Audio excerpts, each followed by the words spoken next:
This is going to be a look at one specific offensive formation. I guess I shouldn't really call it a formation, a backfield alignment, because A-gun does not refer to the entire formation.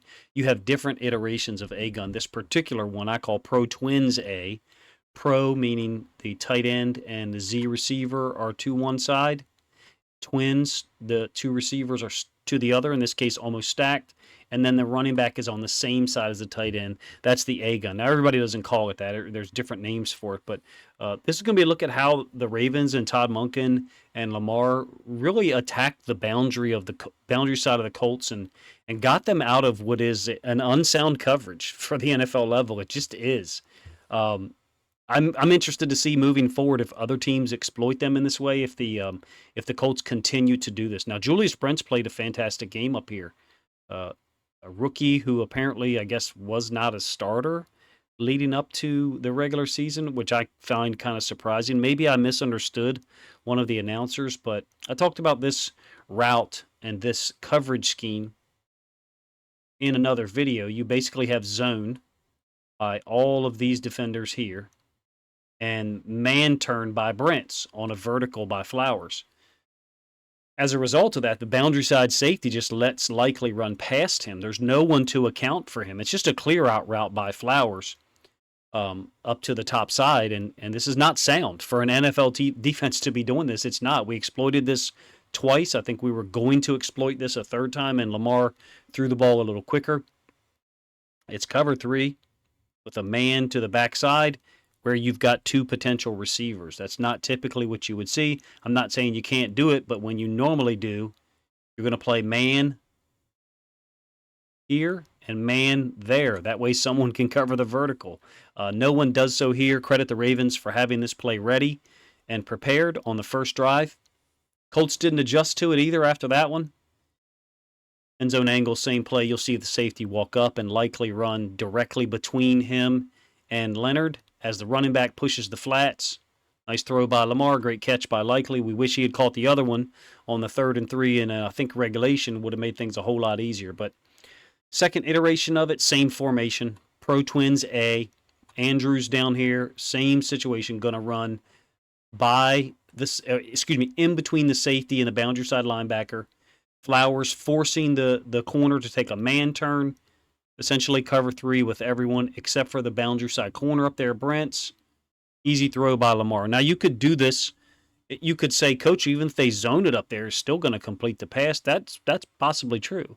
It still could be it could be a 50% throw. It could be a 60% throw. Who knows? If Brents is zone turn, this is zone turn, all right, down here, if you don't know.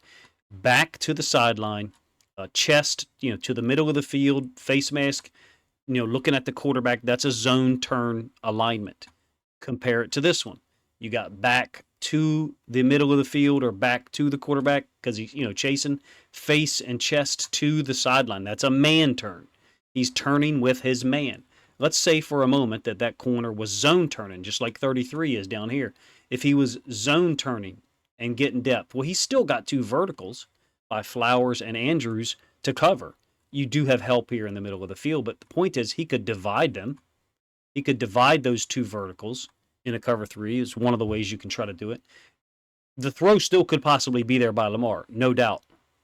But if you're one of those people who's like, Coach, that throw still could be complete against a zone, well, it sure as hell is going to be complete against man because here's two examples of it. So when I say that it's not sound, we're 2 for 2 on the same formation, same pass concept to the boundary, and we'll see how other teams exploit it.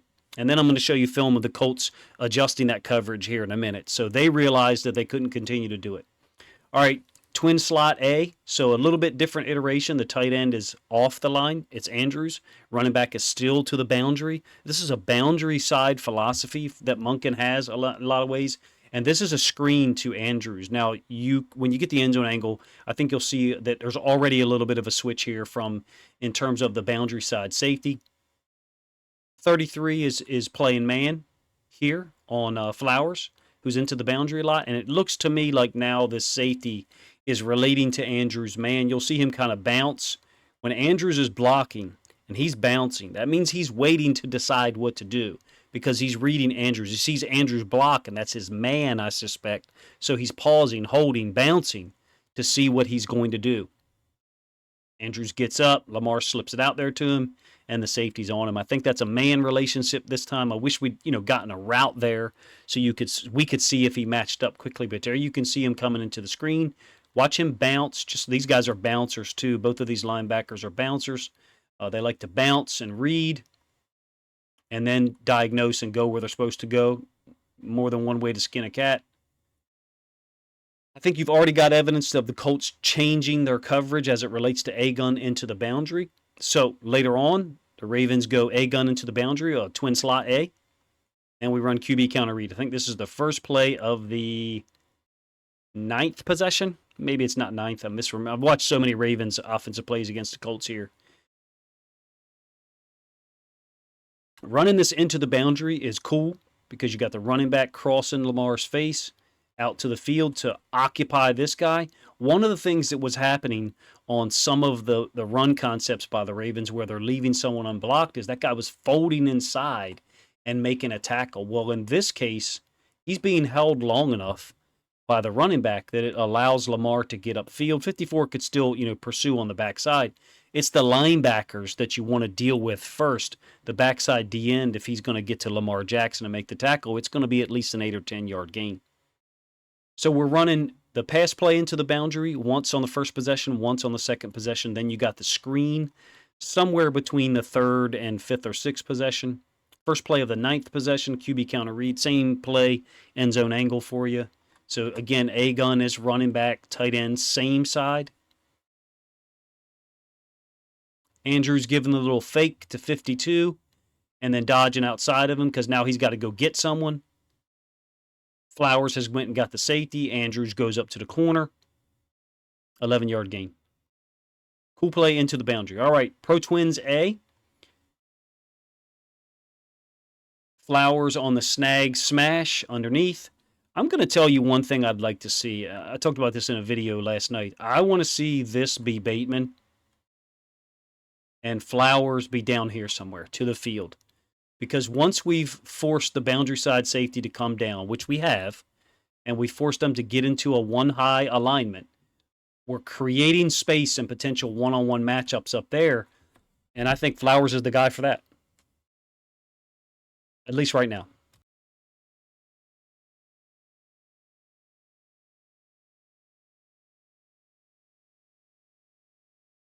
I did a possession video on the 9th possession. This play was one of them. So quick release by Lamar, getting the ball out, 4-man rush. Clearly you've got a zone relationship now to the boundary here. Now part of that is there's also a little bit more compressed split once Flowers motions down. So it's no problem if someone wants to say, well, coach, they're zoning that because those two are so close together, meaning these two. That is clearly a possibility. But I suspect that they've changed their coverage to a typical 3 to that side because they've been beat twice already by the vertical from 2. Hopefully I said that in a way that makes sense. All right, next iteration of it. This is a really weird blitz by the Colts, but there is an explanation for it. One of the things you can't do against a true spread team is you can't leave uncovered. So let's pretend for a moment that this safety's not there, and you've absolutely got a player uncovered. True spread teams are going to bubble you. They're going to bubble you. They're going to block this guy, and they're going to get out on the edge. Or they're going to run slant bubble. They'll bubble the 2. Forgive me, my lines are sloppy tonight. And then they're going to slant 1. All right? You could run that even though you have 2 out there, meaning 2 defenders out here. You could run that, no problem. But this blitz is one, and Lamar looked over there quickly, and he could tell, I don't think this is a very sound blitz. Now, much of the things the Colts did worked, so you got to give them credit for it. This is the type of thing where if the Ravens show the bubble some, I think it kind of puts these teams in a situation where they're frozen and not calling these blitzes as often. This is a 2nd and 12. And we get an easy 11 yards here. I'm going to be honest with you. If I'm watching my team play defense and this is what they do, on a 2nd and 12, leave a guy absolutely uncovered. Now, Julius Brents closes this thing down quick as hell. I'm going to try to get a video done on him for Wednesday because I think he played super, against the Ravens. I think he was very physical and played with a lot of nastiness. But if this is what my team does on defense, I'm going to be pissed off leaving someone so open. The Colts had to mix things up, play some zone, play some split field match zone, play some pressure man. They brought pressure in this case, and it went against them. A-gun doesn't necessarily help us there, but I think what the Colts are doing, one explanation is we are bringing the running back into the boundary in the route so often on this snag smash like that, or the routes that you've seen already, we beat them on twice, running back out into the flats. It's a 5-man protection scheme. So the Colts correctly, if this is the rationale for it, by bringing this guy, recognize we can get him free off the edge. We can rush 5 and drop someone. Well, that's not what they do here. They don't drop someone. They bring 6. And a couple of other times in the game, they would bring this guy here, but they would drop someone out from the opposite side. Very similar to what Mike McDonald does with the Ravens defense. My point in criticizing this is that I feel like this is something that if we threw the bubble more often, or if we were better at hot routes, we would freeze them and remove their ability to do this. Hopefully I said that in a way that makes sense. It's an 11-yard gain on a very simple concept. Of course, Aguilar takes a shot. All right, twin slot A, QB counter read into the boundary. Only gets 5 yards. Moses is quick getting out there, if you ask me. The boundary side corner, 33, is able to get involved. Watch how quickly Moses gets here from the boundary to wrap up. One of the first things I learned when I started to coach football and be exposed to some really good offensive lines was like, damn, how's that guy getting there so quick? The best was the really, really good wing T teams. You're like, how does that guard get there so fast? Well, that's what they rep every day. That's what he's trained to do. Sometimes, people compress or condense their splits to help them get there quicker. But you got the kick out block by Zeitler here. Moses wrapping. Flowers initially was going to go get the safety, then veers back to the corner. The corner just gets off of him pretty quickly. We do get a 5-yard gain for a first down. Flex A into the boundary. We run snag smash. Kind of predictable. Ball's out quick to Flowers. Now, let me stop here for a second and talk about what one of my original points was. I think this is the one where Bateman gives a little double move. I might be wrong, though. It might be a different play. But my point still stands. I'd like to see this be Bateman.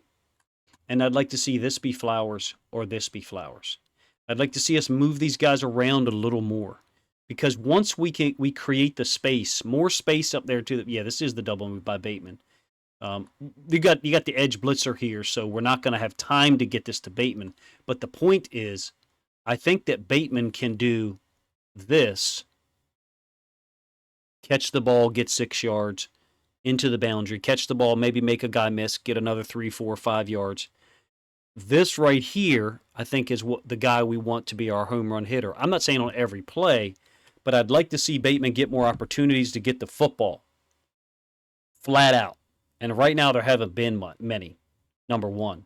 Number two, Flowers is the only guy for us that's caught a deep pass so far this year against tight coverage. The long bomb against the Bengals, 52 yards on the design play up top. And in my opinion, if we're going to focus so much time and effort on forcing the boundary side safety to come down here, I mean, look at what you've got. Normally you would have a 2-high safety alignment. One safety here, the other safety somewhere out between the hash and the top of the numbers, closer to the hash though. In this case, all the stuff that we're running, QB counter read, with Lamar, and then all the routes we're running over here, is forcing the boundary side safety down to account for what we're doing. In my opinion, if we're going to do that, we've got to take advantage of some of this space up here to these guys. Not throwing enough to those guys on the outside, even if that decreases or lowers our completion percentage, I would be fine with that. Flex A, pass thrown into the ground, exactly what I'm talking about up here. I'm not sure, maybe the ball was wet or something like that, who knows, but Bateman down there on a little stop route. I think it's against Flowers, who's a pretty good player. I want to see us reverse it and put Bateman to the boundary over there with Andrews. Put Flowers to the field. Right now, Flowers is the most athletic guy who can make people miss after the catch, who seems to be the most dynamic right now. I thought Bateman mid-second quarter, somewhere around there, looked a little labored on some routes. But, he did run some good routes thereafter, so he was able to fight through it. You guys let me know what you think of showing you the concentrated effort on a gun into the boundary, starting with this first play, or this play on the first possession, I should say. And then some of my thoughts about moving around Bateman, Flowers, Aguilar, and Duve. I would like to see Duve get more chances, and not just chances once someone like Bateman or Aguilar or whoever is hurt and unable to finish the contest. I'm glad that we're getting Zay Flowers the football, but I don't think we should be trying to get him the football to the exclusion of everyone else. And right now, it may not be a Lamar favors Flowers thing 100% of the time. Monken likes to attack to the boundary. Monken calls the plays, which is the first part of that is the formation, where you line up. He's the one setting Flowers into the boundary and then calling pass plays into the boundary. My point is there is a little bit of preference from Lamar towards Flowers, sure. I don't know what the percent is, but there's very clearly some by Monken as well. And I'd like to see these guys moved around a little bit more. And if we're going to show preference to Flowers, I'd like to see us get him out here to the field where we can hopefully generate some one-on-ones down the field and scare off some of these DBs, get them to stop staring at Lamar so much, because generally wherever Lamar looks is where he's going to deliver the ball within a certain amount of time. Appreciate you guys' time. Let me know what you thought of the video. My last video about offense will be hopefully Wednesday night, and then I'll try to do some defensive stuff for Saturday morning leading up to the game against the Browns. Appreciate you guys' time. If you think other Ravens fans would enjoy this content, this focused or concentrated effort or look at a gun, please consider grabbing a link to this content, sharing it out on social media to help this video get more reach.